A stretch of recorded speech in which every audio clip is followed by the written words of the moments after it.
সকাল বন্ধুরা, কেমন আছো? যে যেখানেই আছো আশা করি সকালে খুব ভালোই আছে।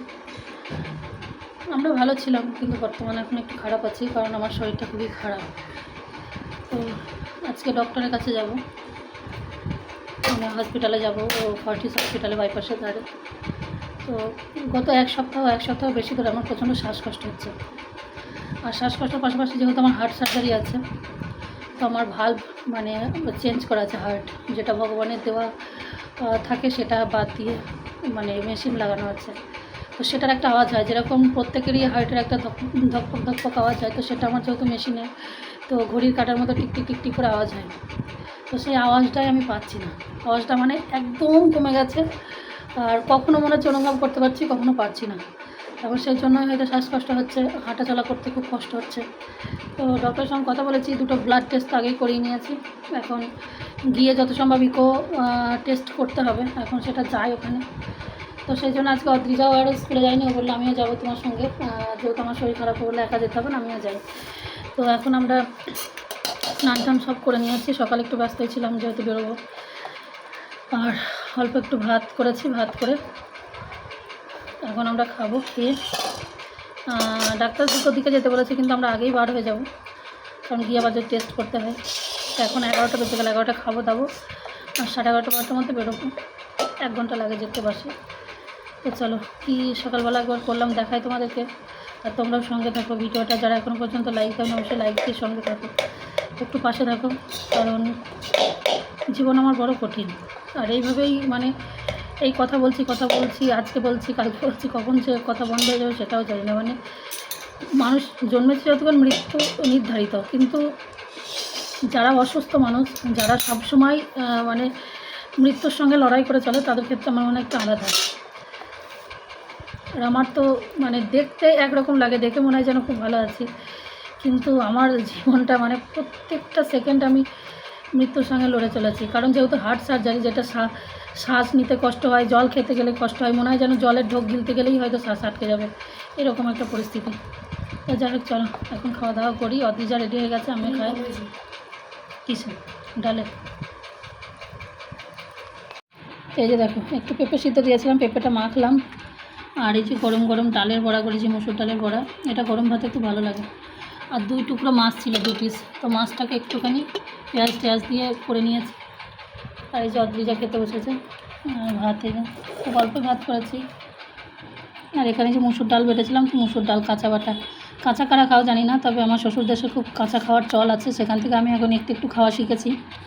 আগে তো খেতেই পারতাম না, একটা গন্ধ লাগতো, কিন্তু এখন দেখি বেশ ভালো লাগে। পেঁপে না একটু। তো দেখো, খাওয়া দাওয়া করে একদম রেডি হয়ে গেছি, আর এখন বেরোবো।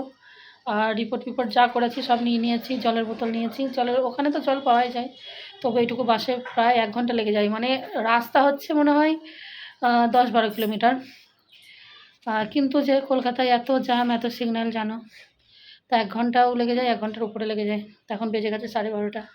তো আমাদের দুটোই টাইম দিয়েছে, তা যাই। আর এই সামনেই বাস, আমাদের ঘরের সামনেই, বেশি দূর হাঁটতে হবে না। তো চলো যাই, গিয়ে দেখি আবার কি বলে। আর ইকো টেস্ট করবো, আমার কাছে পর্যাপ্ত টাকা নেই। ইকো টেস্ট করতে গেলে 3300 না কত টাকা নেয়, আমার কাছে 2000 টাকা মতো ছিল, তাও অদ্রিজা জন্মদিনে পেয়েছিল, তো সেটা নিলাম। আর এখন দেখি যদি করতে হয়, তখন তোমাদের দাদাভাইকে ফোন করে বলবো যে ওখান থেকে কোথা থেকে কারোর ফোনপেতে টাকা পাঠাতে। আমার ফোনপেতে টাকা নেই, মানে কপালটা এতই খারাপ, মাত্র 16 টাকা আছে আমার ফোনপেতে। তো দেখি যদি করতে হয় তখন ওকে বলবো, যেখান থেকে হোক ব্যবস্থা করবে, সেই জন্যই যাচ্ছি। আর চলো, এটাই সমস্যা, এত হাঁপাচ্ছি। আমরা এইমাত্র বাস থেকে নামলাম, পুরো পাক্কা 1 ঘন্টা লাগে, আর জ্যামে পড়তে হয়, সিগনালে পড়তে হয়।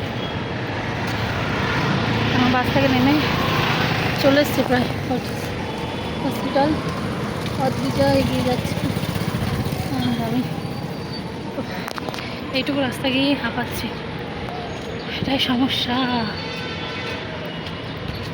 চলেই তো 1 ঘন্টা বাসে লাগে, পুরো 1 ঘন্টা জার্নি সেরে আমরা অবশেষে চলে এসেছি ফর্টিস হসপিটালে। তো এটা বাইপাসের ধারে একটা বেসরকারি হসপিটাল, ইন্টারন্যাশনাল হসপিটাল। তো এইখানেই আমার যিনি হার্ট সার্জারি করেছিলেন, তো উনি এখন এখানেই থাকেন, এখানেই দেখানো হয়। তো যাই হোক চলে এসেছি। আসার পরে তো আবার ইকো টেস্টটা করিনি। ইকো টেস্ট করতে গেলে অনেক টাকা, তো ভেবেছিলাম যে হয়তো করব না। তো ডক্টরের যিনি অ্যাসিস্ট্যান্ট, তো শোভাদি বললেন যে না তুমি ইকোটা করিয়ে নাও। তো ইকো, ইসিজি এগুলো সব কিছু করিয়েছি। আর প্রথমত ওখানে গেলেই যেটা প্রাথমিক চেক আপ, যেটা ওয়েট, ব্লাড প্রেশার, পালস যেগুলো দেখা আর কি, সেইগুলো এইখানে প্রথমেই আগে করিয়ে নিতে হয়। যে প্রেশার টেশার, তো প্রেশার আমার অনেক বেশি।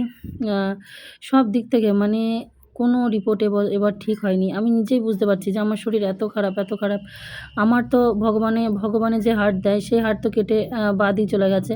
এখন আর্টিফিশিয়াল কৃত্রিম ভাল্ব লাগানো আছে। তো কৃত্রিম ভাল্বের একটা আওয়াজ হয় ঘড়ির কাঁটার মতো, টিক টিক টিক টিক করে। সেটা আমার পাশে, খুব কাছে যদি কেউ থাকে না, সে পাশে থেকেও বুঝতে পারে শব্দটা। কিন্তু তাহলে বুঝতে পারছো যে সেটা মোটামুটি একটু ভালো জোরেই শব্দ হয়। কিন্তু এই গত 10 দিন ধরে নিজেই বুঝতে পারছি না আমার শব্দটা। কখনো মনে হচ্ছে টিকটিক এক আধবার শুনছি, আবারও কখনো মনে হচ্ছে যেন হারিয়ে যাচ্ছে, মানে আওয়াজটা কানেই আসছে না। তো এই নিয়ে তো টেনশান বটেই। আর এমনিতেই ব্লাড প্রেশারের ওষুধ খাই, তারপরে এখন প্রচুর প্রেশারও বেড়ে গেছে। আর মানে বুকে তো সমস্যা হচ্ছে, শ্বাসকষ্ট হচ্ছে, খুবই সমস্যা। তো যাই হোক, মানে ইকো করাতে গিয়ে ডাক্তাররা, দুটো ডাক্তার, মানে ওনারাও বুঝতে পারছে না যে কী জন্য এরকম হচ্ছে।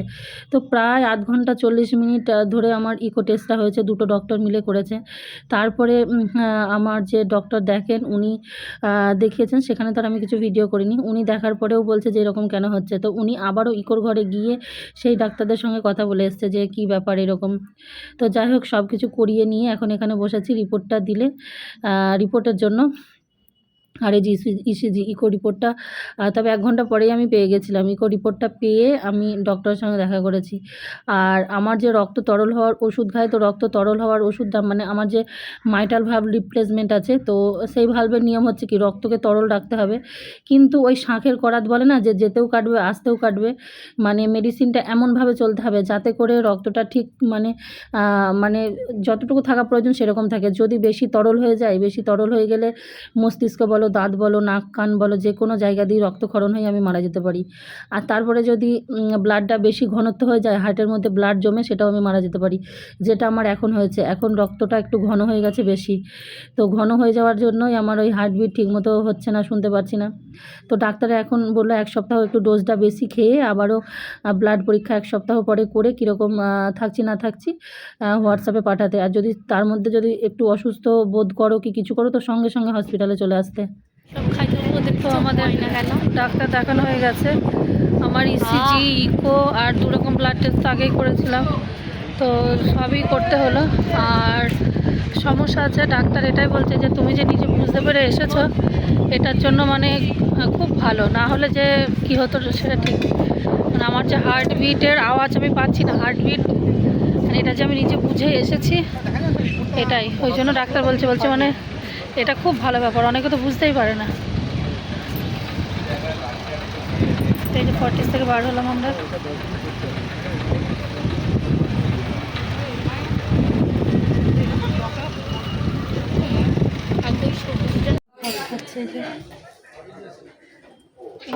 আমি টিফিন করবো কিছু একটা,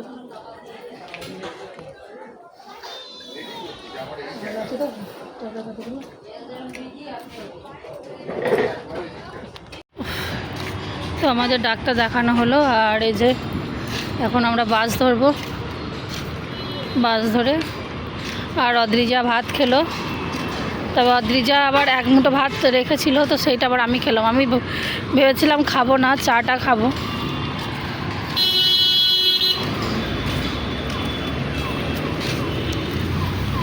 এমনিতেই ভাত কম খাই, তারপরে মানে ও ভাত নিয়ে একদম এই কটা ভাত ছিল, ও ইচ্ছা করে রাখলো যে মা খাবে বলে, তো সেই ভাত কটা আবার মুখে দিয়ে জল খেলাম, আর চা খাওয়া হলো না। 1 মুঠো হলেও তো ভাতই খেলাম, তারপরে আর চা খেতে ভালো লাগছে না এখন, তো মাথা ধরেছে চরম। আমার মনে চা খাওয়াটাই প্রয়োজন ছিল। তখন যাই দেখি বাস থেকে নেমে খাবো।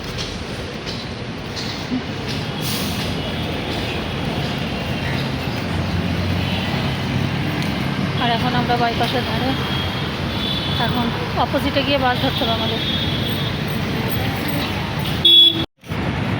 এটা দেখো মেট্রো উপর দিয়ে যাচ্ছে, এটা নতুন হয়েছে যেটা উপর দিয়ে।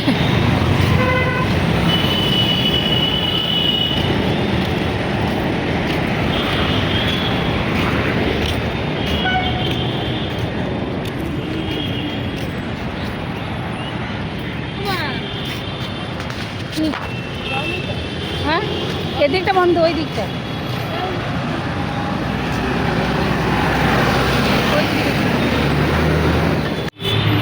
ওই হলো পার্টি।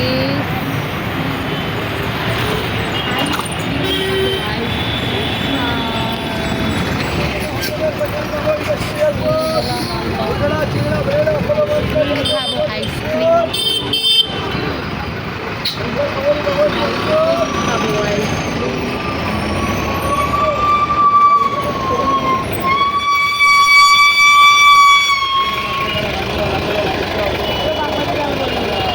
তো বন্ধুরা, আমরা ডাক্তার দেখিয়ে বাড়ি আসলাম। এবার যাওয়ার পর থেকে এত মাথায় যন্ত্রণা, তারপর আসার পর আবার অদ্রিজা বলছে ওরও যন্ত্রণা। তো অবস্থা খুব খারাপ। এমনিতে রিপোর্ট যে ইকো টেস্ট করা হলো হার্টের, সেও ভালো হয়নি।